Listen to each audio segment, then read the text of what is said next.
চলো আজকে কিন্তু বৃষ্টি আর প্রীতমকে নিয়ে আবারও নতুন কিছু কথা বলবো। আর বৃষ্টি আর প্রীতম এখন কি বলতো, মানে এত কীর্তিকলাপ করেছে না, ওদেরকে যত বলতে বসছি আর যত ঘাটতে বসছি তত নতুন নতুন তথ্য বেরিয়ে আসছে।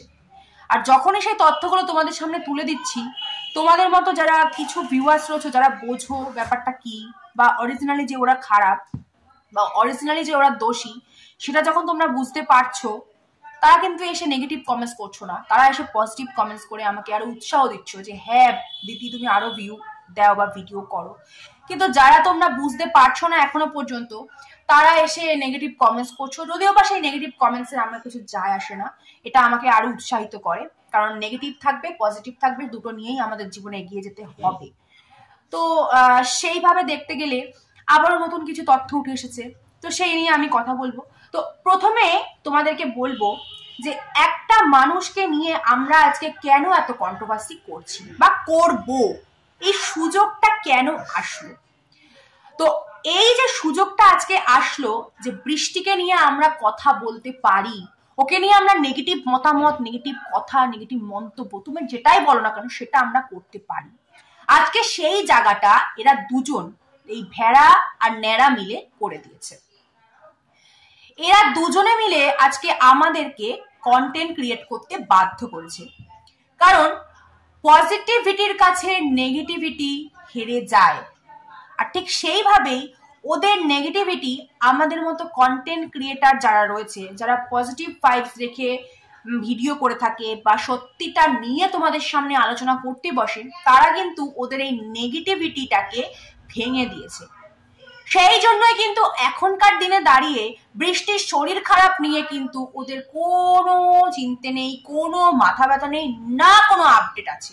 আছে কি? নতুন নাটক ছেলের পায়ে ব্যথা, কোথায় বৃষ্টির পায়ে ব্যথা বা তার ডান পোষণের যে প্রবলেমটা আমরা জানতাম সেটা নিয়ে, বা বৃষ্টির চোখ থেকে রক্ত পড়ছিল সেটা নিয়ে, বা চোখে দেখতে পাচ্ছে না সেটা নিয়ে, বা চিপচিপ রক্ত পড়ছে মুখ দিয়ে সেটা নিয়ে, বা চুল উঠে যাচ্ছে সেটা নিয়ে কোনো আপডেট শুনেছো? না, কারণ নেই তো এগুলো। অরিজিনালি এরকম কিছু তো হয়নি, না হবে, হবে না, হয়নি, পুরোটাই ছিল আইওয়াশ।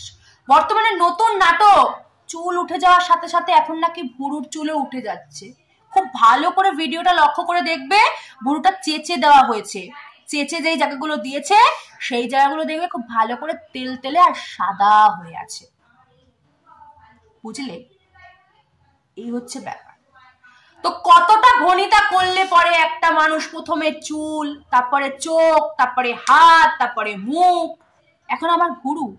মানুষের ক্যান্সার হলে যদি কেমো চলে তার মাথার চুল উঠে যায়, কিন্তু বৃষ্টির কেমো ছাড়াই মাথার চুল উঠে গেল, উঠতেই পারে, হয়তো ওষুধের সাইড এফেক্টে উঠতে পারে, কিন্তু ভুরুর চুলে উঠে গেল। মাথায় ক্যান্সার হলে মানুষের মাথার চুল উঠতে পারে, ভুরুতে তো এখন ক্যান্সার নেমে আসেনি মাথা থেকে, সেটা তো নিশ্চয়ই নয়। তো পুরো চুল উঠে যাচ্ছে, মানে বলতে গেলে আমার নিজেরই হাসি পাচ্ছে। আমি নিজেই ভাবছি যেটা কি বলছে। মানে সুস্থ মস্তিষ্কে আছে তো? আমার তো মনে হয় না সুস্থ মস্তিষ্কে থেকে এরা ভিডিও আনছে। মানে পুরোটাই ভনিতা, পুরোটাই নাটক। নাটকের এই পার্ট কখন দেখাবে আর সেকেন্ড পার্ট কখন দেখাবে বুঝতেই পারছে না। সেকেন্ড পার্টের জায়গায় থার্ড পার্ট নিয়ে এসে থার্ড পার্টটাকে সেকেন্ড পার্টে পাঠিয়ে দিচ্ছে, বুঝতেই পারছে না। মানে কি দিয়ে কি দেখিয়ে মানুষকে টানবে, ভিউ ভিউ ভিউ, কিভাবে রেভিনিউ পাবে সেটাই তো বুঝতে পারছে না।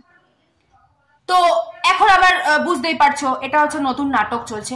তো বলে না, মানুষের চিটিং বাজ কথাটা জুড়ে দেওয়া উচিত। এই চিটিং বাজদের একবার চুল, কোনো মানে কাজের জন্য কোনো কোনো পার্টের একবার চুলকে প্রয়োজন পড়ছে, একবার ভুরুকে প্রয়োজন পড়ছে, একবার চোখকে প্রয়োজন পড়ছে, একবার মুখকে প্রয়োজন পড়ছে, একবার নাককে প্রয়োজন পড়ছে, এখন বাকি আছে কানটা।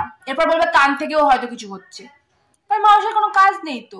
মানুষ মানে সিম্প্যাথি আদায় করে ফেলেছে। যারা এখনো যে ভিউয়ার্সরা ইমোশনাল বুঝতে পারছে না, তারা এখনো যায় দৌড়ে দৌড়ে তাদেরকে দেখতে, তাদের এই ভনিতা, তাদের এই নাটক। আর তারাই এসে আবার আমাদের মতো কন্ট্রোভার্সি ক্রিয়েটারদের কমেন্টসে এসে কমেন্টস করছে নেগেটিভ কমেন্টস। তোমাদের কি কোনো লজ্জা নেই? তোমরা কি কিছু বুঝো না? তোমাদের কি দরকার? আরে ভাই, আমাদেরই দরকার, আমাদেরই দরকার তোমাদের বোঝানোর জন্য যে এরা সব নাটক করছে। এরা সব নাটক করছে। আর নাটক না করলে, চিটিংবাজ না হলে কোনো মানুষকে এত ঘন ঘন জায়গা চেঞ্জ করতে হয় না। মালদা, এই মালদা থাকতে পারলো না, মালদা থেকে শিলিগুড়ি, এই শিলিগুড়ি থাকতে পারলো শিলিগুড়ি থেকে দুর্গাপুর, আবার দুদিন পরে দুর্গাপুর থেকেও পাকতালি গুটিয়ে যেতে হলো বলে। কারণ কোনো মানুষ এরকম নোংরা আর এরকম মানে দুশ্চরিত্র মানুষদের কোনো ভালো জায়গাতে কোনো মানুষ টিকতে দেবে না, থাকতে দেবে না। মেইন ব্যাপার, থাকতে দেবে না। এদের এই দেওর বৌদের কীর্তি হচ্ছে সারাদিন ধরে লটর পটর করবে, আর কিচ্ছু না। বুঝতে পেরেছো? এটা হচ্ছে ব্যাপার। তো কেন আমি বলছি এদেরকে দুর্গাপুর থেকেও ইমিডিয়েট পালাতে হবে? শোনো, দেখো, একটা মানুষ যদি ভালো হয়ে থাকে, আমরা ভালো, আমাদেরকে যে কেউ এসে আমরা যেখানে বাস করি সেখান থেকে উঠে দিতে পারবে না। আমরা যেখানে বাস করেছি বা আমার বাবা মা যখন আমাদের অবস্থা খারাপ ছিল তখন কিন্তু আমরাও ভাড়া থেকেছি, কিন্তু প্রত্যেকটা ভাড়াতে সব জায়গায় কিন্তু আইডি প্রুফ দিতে হয়। কিন্তু এই চিটিংবাজের দল কোনো জায়গাতেই আইডি প্রুফ দেয়নি বা দেখায়নি, যাতে করে এদের সমস্ত কিছু ফাঁস হয়ে যায়। সেটা হতে পারে মালদা, সেখানেও দেখায়নি, হতে পারে কোনো হোটেল রুম, সেখানেও দেখায়নি, হতে পারে শিলিগুড়ি, সেখানেও দেখায়নি, এমনকি কলকাতাতে যেখানে থাকতো সেটা তো ফ্ল্যাট ছিল, বরের মাথা চুষে ওই ফ্ল্যাটে থাকতো, সেখানে তো দরকারই ছিল না। ঠিক আছে, তো যেখানে যায় সেখানেই কিন্তু আইডি প্রুফ ছাড়াই এরা থেকে এসেছে।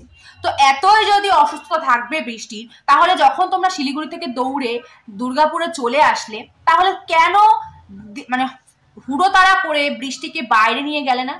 কারণ যখন তোমরা শিলিগুড়ি থেকে যখন দুর্গাপুরে ফিরলে বা চলে আসলে পার্মানেন্টলি, তখন কিন্তু কোনো জায়গায় উল্লেখ করনি যে তোমরা দুর্গাপুরে আসছো শুধুমাত্র সেটেলমেন্টের জন্য। বলেছো কি না তোমরা দুর্গাপুরের কথা তো বলোইনি দুর্গাপুরে আসছো, বলেছো যে কি না বৃষ্টির শরীর খারাপ তাই ওকে নিয়ে বাইরে যাচ্ছি ডাক্তার দেখাতে। এমনকি সেই কজ দেখিয়ে এবং বৃষ্টির ক্যান্সার হয়েছে, ব্রেন ক্যান্সার হয়েছে, সেই সিম্প্যাথি দেখিয়ে স্কুলে সিম্প্যাথি দেখিয়েছো, পাড়া প্রতিবেশীর কাছে সিম্প্যাথি দেখিয়েছো, প্রত্যেকটা জায়গাতে তোমরা এই সিম্প্যাথি দেখিয়ে সব জায়গা থেকে সিম্প্যাথি নিয়েছো। মানুষের কাছ থেকে ফেভার নিতে খুব ভালো লাগে না? হ্যাঁ, পিঠ বাঁচিয়ে চলতে, মানুষের কাছ থেকে শুধু ফেভার নেবে আর পিঠ বাঁচিয়ে মুখ মোছার মতো চলবে। হ্যাঁ, লজ্জা হয় না? যার পিঠে ছুরি মারলে, তার নামেই নোংরা কথা বললে, স্বামী খারাপ, স্বামীর এই, স্বামীর সেই, শ্বশুর বাড়ি ভালো না, এই না সেই না, তারই সব নিয়ে চলছো ফিরছো, তার দিয়ে গয়না নিয়েছো, গয়নার লিস্টও রয়েছে, সেই লিস্টও তোমাদেরকে আমি চাইলে দেখিয়ে দিতে পারি। তো কারণ তোমরা তো আবার প্রমাণ ছাড়া কিছু বোঝো না, প্রমাণও আনবো। তো সব নিয়ে ঘুরছো, থাকছো, খাচ্ছো, দাচ্ছো, অবৈধ সম্পর্কটাকে একদম সোশ্যাল মিডিয়ার সামনে বড় করে স্বামী বলে চিল্লে বলছো, এরকম স্বামী পাওয়া ভাগ্যের ব্যাপার, এরকম এই পাওয়া ভাগ্যের ব্যাপার বলছো ঠিকই, কিন্তু অবৈধ, পুরোটাই অবৈধ। ঠিক আছে, আগে ডিভোর্সি হও, তারপরে এসো বলবো না বৈধ। তার আগে পর্যন্ত তুমি অবৈধ রিলেশনশিপে আছো, সেটা যতই রেজিস্ট্রি হয়ে যাক, সেটা ইলিগাল ম্যারেজ, আর কিচ্ছু না। তো চলে আসলে শিলিগুড়ি থেকে দুর্গাপুরে। তো শিলিগুড়ি থেকে আর কয়েকটা দিন পরে আসলে কিন্তু অর্ক কিন্তু পরীক্ষাটা দিয়ে আসতে পারতো। ওরা নভেম্বরের লাস্টের দিকে এসেছে, ডিসেম্বরে পরীক্ষাটা হয়ে যেত, তারপরে আসতে পারতো, সেটা কিন্তু করলো না। ছেলের প্রতি এত ভালোবাসা, ছেলেকে নিয়ে এত পজিটিভ, এত ছেলেকে নিয়ে ভাবে, ওদিকে ছেলের পরীক্ষাটাই দেওয়ালো না। এমনকি দুর্গাপুরে এসে ছেলেকে এখনো পর্যন্ত একটা ভালো স্কুলে ভর্তি করলো না, তাকে ভালো এডুকেশন দিচ্ছে না, তার কোনো যত্ন রাখছে না, খেয়াল রাখছে না। ছেলেটাকে সারাদিন ধরে শুধুমাত্র দিদিমার কাছে রেখে আসছে, আর এই দেওর বৌদি মিলে শুধুমাত্র ঘরের মধ্যে লটর পটর করে যাচ্ছে, আর কিচ্ছু না। এদের কাজটাই হচ্ছে সারাদিন ধরে লটর পটর করবো আর নোংরামি করবো আর মানুষকে টুপি পরিয়ে বোকা বানাবো, আর কিচ্ছু না। সেটা হতে পারে সোশ্যাল মিডিয়াতে, সেটা হতে পারে যেখানে রেন্টে থাকবো তার পাড়া প্রতিবেশীদেরকে, সেখানে হতে পারে আমার ছেলের স্কুল, সেই স্কুলের সমস্ত টিচার্সদের, মানে সবাইকে শুধুমাত্র বোকা বানানোই হচ্ছে এদের মূল কাজ, আর কিচ্ছু না। বুঝতে পেরেছো বন্ধুরা? আর কিচ্ছু না। তো এই কথাটা আমি আজকে কেন বললাম? এই কথাটা এই কারণেই বললাম যে এর আগের দিন আমি বলেছিলাম যে প্রকৃত মা হবে সে সন্তানের সঠিক কেয়ার করবে, সে সন্তানকে নিয়ে ব্যবসা করতে বসবে না। এতদিন নিজের স্বামীকে নিয়ে, স্বামী বলবো না, স্বামী বলার যোগ্যতাও আর রাখেনি, অর্ণববাবুকে নিয়ে ভনিতা করেছে, নাটক করেছে, নিজের রোগটাকে নিয়ে নাটক করেছে, পুরো মিথ্যে বলে আমাদের সামনে মিথ্যে একটা শো করে সবার কাছ দিয়ে সিম্প্যাথি গেইন করেছে, আর কিছু না। ঠিক আছে, এখন বর্তমানে ছেলেকে নিয়েও গেম খেলার চেষ্টা করছে, পায়ে ব্যথা, এই ব্যথা, সেই ব্যথা, এখন আবার তার সাথে অ্যাড করেছে নিজের ভুরুর থেকে চুল পড়ে যাচ্ছে। মানে এদের একটার পর একটা নাটক শুধু আসবে আর মানুষ শুধু একটার পর একটা নাটক দেখে যাবে। এই জায়গাটাই আমরা দিতে চাই না। আমরা যারা কন্টেন্ট করি আমরা এই জায়গাটাই দিতে চাই না। আমরা সত্যটাকে তোমাদের সামনে তুলে ধরতে চাই। তাই জন্যই তো তোমাদের সামনে আমাদের এই ভিডিওগুলো আনা, বারবার করে এই কথাগুলো একই কারণের জন্য বলা, এবং এই তথ্যগুলো নতুন নতুন তথ্যগুলো তোমাদের সামনে এই কারণের জন্য তুলে দেওয়া, যাতে করে তোমরা বুঝতে পারো, যাতে করে তোমরা একটু হলেও বুঝে তোমাদের চোখ থেকে পর্দাটা সরে যায়, যাতে করে তোমরা ওদেরকে সাপোর্ট না করো। হ্যাঁ, সাপোর্ট করো, যার দরকার তাকে সাপোর্ট করো। যেসব মানুষের দরকার, প্রচুর মানুষ আছে যাদের দরকার, তাদের সাপোর্ট করো। যারা অরিজিনালি ক্যান্সার পেশেন্ট তাদের সাপোর্ট করো। এরকম যারা ক্যান্সারের মতো এত বড় একটা রোগকে নিয়ে নোংরামি করছে তাদেরকে সাপোর্ট করো না। আমি হাত জোর করে রিকোয়েস্ট করছি, করো না। আজকে যেই সন্তানটাকে তার বাবার থেকে নিয়ে এসেছিস তাকে একটা ভালো লাইফ দে। সে তো অনেক ভালো একটা লাইফে ছিল, তাকে সেখানে কি লাইফ দিচ্ছিস তুই? তো সেখানে ভালো লাইফ দিচ্ছিস না তাকে, তারপরে ভবিষ্যৎটাকে অন্ধকার করে দিচ্ছিস, আর কিচ্ছু না। কিন্তু সেই ছেলেটা কিন্তু খুব ভালো একটা স্কুলে পড়তো, সেখান থেকে নিয়ে চলে গেল, শিলিগুড়িতে। শিলিগুড়িটার গেল তো গেল, সেখানে ফাইনাল এক্সামটা না দিয়ে আবার চলে আসতো দুর্গাপুরে এসে এখনো পর্যন্ত সেই ছেলেটাকে একটা ভালো জায়গায় ভর্তি পর্যন্ত করেনি। আজকে ওই ছেলেটার, ওই সন্তানটা, ওই ছোট বাচ্চার কত সুন্দর একটা লাইফ পাওয়ার কথা ছিল।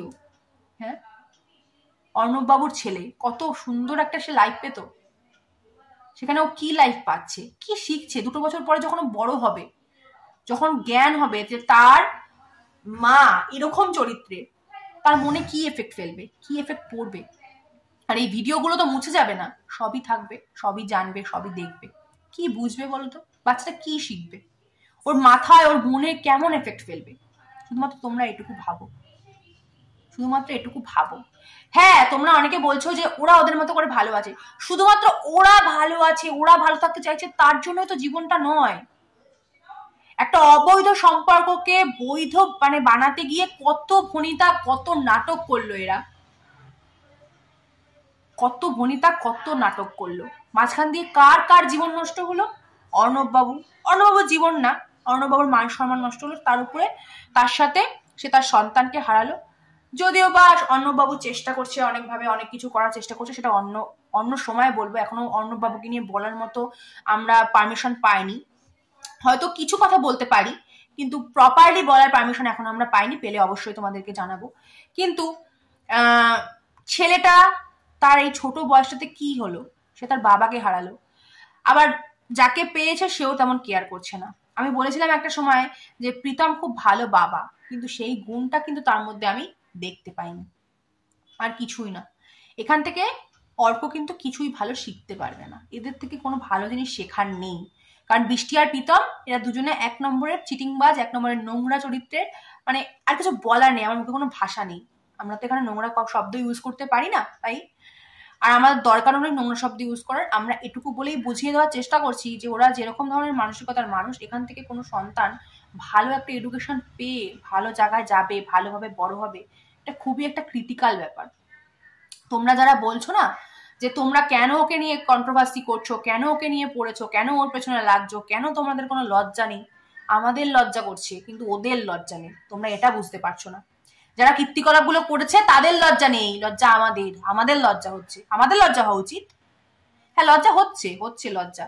এটা ভেবে লজ্জা হচ্ছে যে এই একটা মেয়ে, 2টো মেয়ে, এরকম কিছু মেয়ের জন্য না আমাদের মতো মেয়েদের, আমাদের যে মেয়ে জাতিটার গায়ে কলঙ্ক লেগে যায়, আর কিচ্ছু না। বা এরকম এই দেওরের মতো এরকম ছেলেদের জন্য ছেলে জাতিটার গায়ে কলঙ্ক লেগে যায়, আর কিচ্ছু না। এটাই আমি বলতে চাই। তো বন্ধুরা, আমি তোমাদেরকে এটাই জানাতে চেয়েছিলাম যে এটাই হচ্ছে ব্যাপার।